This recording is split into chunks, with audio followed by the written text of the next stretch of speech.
د اماراتي شرکتونو د عمومي رئیس مولوي احمد جان بلال په حضور کې د افغانستان برېښنا شرکت عمومي اجرایوي رئیس ډاکټر عبدالباري عمر د چک جمهوریت د برېښنایي تجهیزاتو تولید او عصري سیستمونو جوړولو شرکت NWT له مسؤل ډیوډ ویټک سره د برېښنا تولید برخو کې د پانګونې ګډ هوکړلیک لاسلیک کړی دی. د اماراتي شرکتونو لوی رئیس مولوي احمد جان بلال د قشتېپې ستر او ملي کانال له سربند دویم فاز او د کانال په مسیر کې د پلونو جوړولو له روانو چارو څخه لیدنه کړې ده. د افغانستان بانک د افغانیو پر وړاندې د ډالرو د ارزښت د کمښت په موخه د شنبه په ورځ د روان کال د سلواغې په شپږمه 10 میلیون امریکایي ډالر د لیلام په ډول پلوري.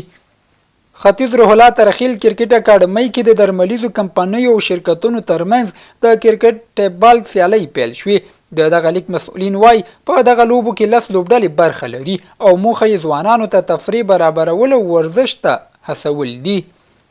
د ننګرهار زندان رسنیز دفتر ویلي چې د زندانونو چارو د سمون ریاست په هڅو د خزینه بلاک کلینیک د بیا رغونې چارې بشپړې او د روغتیايي خدماتونو د وړاندې کولو لپاره پرانیستل شو.